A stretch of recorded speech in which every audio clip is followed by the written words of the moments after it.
Greetings, and welcome back to the archive, curious acolytes of the galaxy. Some time back, we decided to talk at length about Dark Jedi, and get into their place in the galaxy, as well as how they operate, and what qualifies a person to be a Dark Jedi. One of the videos we did was concerning about what the Sith thought and felt about these Dark Jedi. Well, today, my friends, we wanted to open a few holocrons, and take a look at what the Jedi thought of them. Contrary to what you may think, it isn't all black and white as one would normally assume. It is the Jedi's duty to wipe out all darkness in the galaxy by any means necessary, and we see they come against the Sith time and time again when attempting to do this, throwing all pretense aside and immediately activating their lightsabers, ready for combat and ready to kill. However, when it comes to the Dark Jedi, the situation is a bit more complicated, and we have noticed a rather interesting philosophy that the Jedi hold towards Dark Jedi. Rather than hate them, it seems that Jedi actually pity Dark Jedi a great deal. So, come along with us today, friends and students, as we discover why the Jedi seem to actually have compassion for those of their own who fall to the dark side, or other Force sensitives that may have become lost. Dark Jedi are unique in the way that they are sort of the black sheep in terms of identities of Force sensitives can take.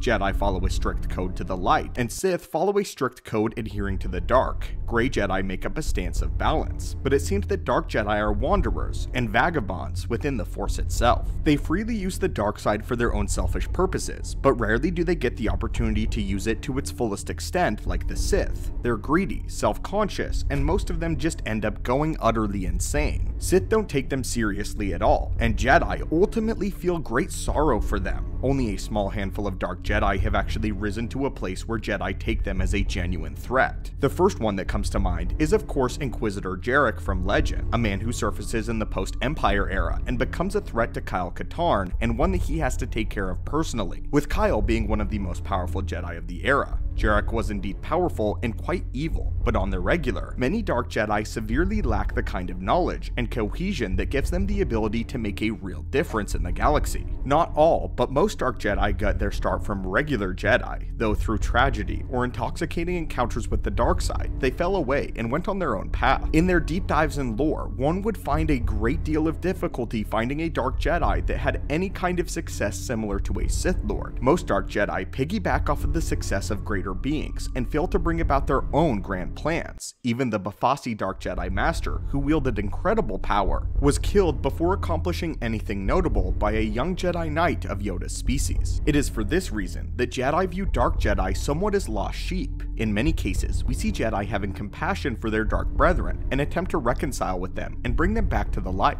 Obi-Wan Kenobi even tried once or twice to reconcile with Ventress, despite her situation being very clearly beyond help. In the Knights of the Old Republic on Dantooine, the memory-wiped Revan is sent on a mission by the Jedi Council to discover the source of great darkness growing in the valley that was affecting local wildlife. There, in the ancient shrines, he meets Juhani, a Dark Jedi who fell away from the Jedi Order. After briefly dueling her, Revan managed to redeem her and have her seek forgiveness from the High Council after she repents, and Jedi accept her back with open arms. In the alternate storyline, if Revan kills her instead, which is a choice the player can make in the game, the High Council will be greatly grieved at this and ask if there was no way that she could have been saved. Even other Jedi will briefly treat him with scorn and sadness after the fact. Though even if it seems completely futile, we watch as Jedi still reach out a helping hand towards Dark Jedi, much unlike they ever do to the Sith. I want to take this moment to talk about just that. Jedi don't seem to even make an attempt to redeem Sith at all. It's like there is this disconnect where they believe that once someone is committed to being a Sith, there's just not going back. Yoda explains this, and he believes that once a Jedi sets down that dark path, forever will it dominate their destiny. Even Obi-Wan was ready to kill Anakin after a very shallow rebuke. Though of course we get insight into exactly why when Obi-Wan says his famous closing line,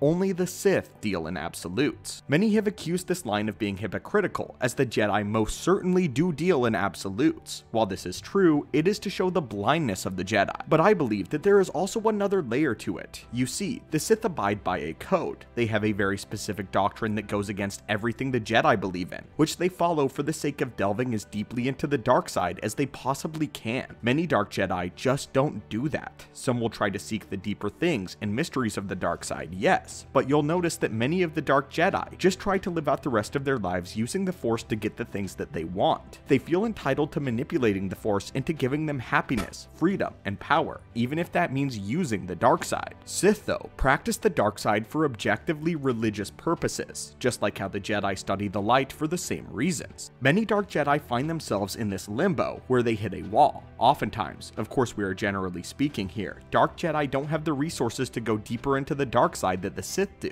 and they have forsaken their Jedi masters, so they don't adhere to their Jedi training. Sometimes they grow desperate enough for a place of belonging that the Jedi can talk them into ultimately being redeemed. When Obi-Wan says, "Only Sith deal in absolutes," I believe he was referring to the fact that Sith trick themselves into thinking that their dark deeds are for noble purposes, and follow a creed that encourages this, while in reality, they simply crave power and domination. We plan to make a video soon all about this concept and explaining further why Jedi don't ever attempt to try to redeem Sith. But let's get back to the topic at hand and the Dark Jedi. Simply, Jedi don't believe that Dark Jedi have a real conviction to the dark side, and if they do, then the Jedi will apologetically slay them. Jedi don't take pleasure in ending the lives of their fallen brethren, but will if there is no hope. Some Jedi Masters decide to write them off as cautionary tales, while others want to believe in them and believe that they are wayward children that just need help.